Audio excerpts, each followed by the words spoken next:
क्या बीजेपी ज्योतिरादित्य सिंधिया को भाजपा में शामिल करने के फैसले पर पछता रही है? श्रीमंत को पार्टी में शामिल करवाने के पीछे ये वजह थी कि ग्वालियर के महाराज राज्य में कांग्रेस की कमर तोड़ देंगे। मगर विधानसभा चुनावों से पहले सिंधिया गुट और सिंधिया की वजह से बीजेपी के पुराने काडर के बीच जो किचकिच मची है, उससे देश के हृदय प्रदेश में कमल और ज्यादा कीचड़ में फंसता जा रहा है। ऐसे में सवाल ये उठता है कि उड़ती चिड़िया के पर गिन लेने वाले मोदी शाह की जोड़ी से क्या सिंधिया मामले में चूक हो गई है? अब से 3 साल पहले जो हाल कांग्रेस की कमलनाथ सरकार का हुआ था, वही हाल संभवतः बीजेपी की शिवराज सरकार का भी हो सकता है। कांग्रेस सरकार को गिराने वाली केंद्रीय मंत्री ज्योतिरादित्य सिंधिया के समर्थक मंत्री ने कुछ ऐसा ही काम किया है। चुनाव से पहले भारतीय जनता पार्टी में आपसी खींचतान चल रही है। अब दरअसल हुआ ये कि जिस समय ज्योतिरादित्य सिंधिया बीजेपी में शामिल हो रहे थे, उस वक्त ये चर्चा राजनीतिक गलियारों में जोर शोर से चलने लगी थी कि शायद भारतीय जनता पार्टी उन्हें मध्य प्रदेश में अहम जिम्मेदारी सौंपेगी।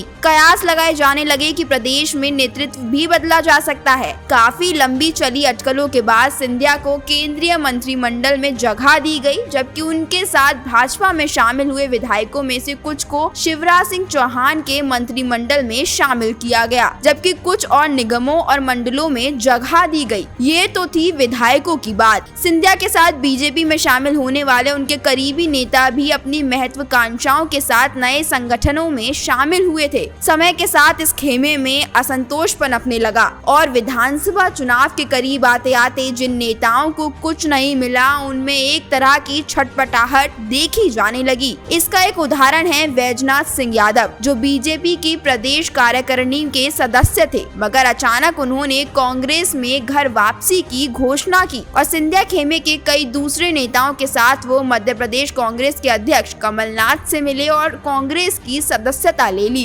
कांग्रेस में वापस लौटने पर उन्होंने साफ कहा कि साल 2020 में ही उन्हें भाजपा में घुटन हो रही थी, इसलिए उन्हें ये कदम उठाना पड़ा। अब अगर यही सिलसिला इसी तरह चलता रहा तो क्या विधानसभा चुनाव में सिंधिया फैक्टर कमल के नुकसान और कमलनाथ के मुनाफे की वजह बन जाएगा? कमेंट बॉक्स में अपनी राय हमें जरूर बताइएगा। वीडियो पसंद आई हो तो लाइक और शेयर करें और जुड़े रहें नियो इंडिया हेडलाइंस के साथ।